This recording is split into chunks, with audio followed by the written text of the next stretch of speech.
যাও ভাই বড় ভাই একটু অফিসে যাও। আসসালামু আলাইকুম।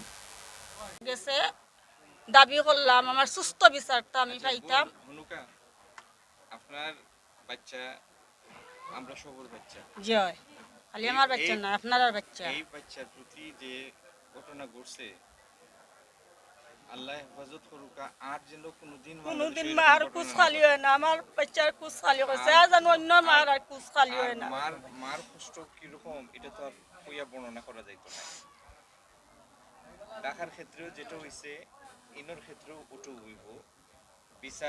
বিচারের একটা প্রক্রিয়া আছে, বিচারের একটা নিয়ম আছে, ডিএনএ টেস্টের বিষয় আছে। এটা সবটি হইয়া ইনশাল্লাহ সর্বোচ্চ যে সাজা বিচার হইয়া ইনশাল্লাহ ও সাজা হইব ইনশাল্লাহ। আমি সিলেটর পুলিশের সব থেকে বড় যে কর্মকর্তা পুলিশের কমিশনার আমার বাচ্চা হাতে দিত কুনতালা তোরা থেকে গেলে ঢাকা কুনতালা তার বাজি তো মা তোর আমি অবশ্যই কাজ করিয়া তুই তার আরে নতুন তুলছে এই পৃথিবীর মাটির মাঝে যাতে দুনিয়ায় থাকতে পারে না। আমরা আমার সামনে তারে চুটটা আমার বাচ্চারে খাইবার দিছে না, হত্যা করে ফেলাইছে। ও সান্না চুটটা অনেক একটা আমার বাচ্চার রয়েছে, কি আশাটা কাটছে আমার বাচ্চার। বোন আপনার কষ্টের কোনো অন্ত নাই, আল্লাহ আপনার মনকে শান্ত করুক, কিন্তু বিচার ইনশাআল্লাহ হইব এবং সর্বোচ্চ সাজা হইব। আমি আর কিছু চাই না, আমার বুক খালি হয়েছে তার জঘন্য ঘটনার দৃষ্টান্তমূলক বিচার হবে এবং বিচার প্রক্রিয়া সম্পন্ন করে ইনশাল্লাহ আইন অনুযায়ী যথাযথ সাজাও হবে। এই বিচার প্রক্রিয়া দ্রুত সম্পন্ন করার জন্য এবং এর আগের আইনি প্রক্রিয়াগুলি সম্পন্ন করার বিষয়ে সরকার এবং প্রশাসন ফুললি কমিটেড। আমরা এটিকে এরকম ঘটনা যেন ভবিষ্যতে না ঘটে এবং যে ঘটনাটা ঘটেছে তার দৃষ্টান্তমূলক একটা শাস্তি যেন হয়, এই ব্যাপারে আমাদের কারোরই কোনো কার্পণ্য নেই।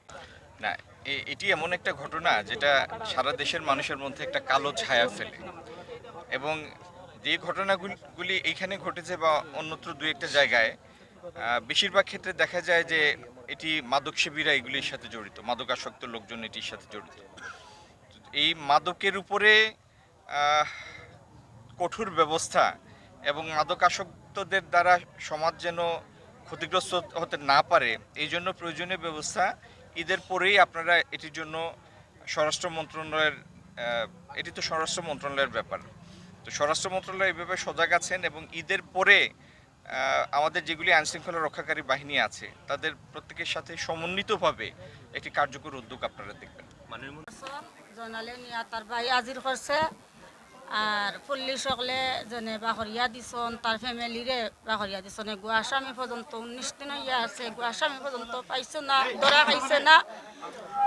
আপনারা গেছে আমি অনুরোধ করি চাই, আমার তো মনে হয় যেনে আমার কোনো বিচার আমি সুস্থ বিচার আমার মনে হয় আমি পাইতাম নাই।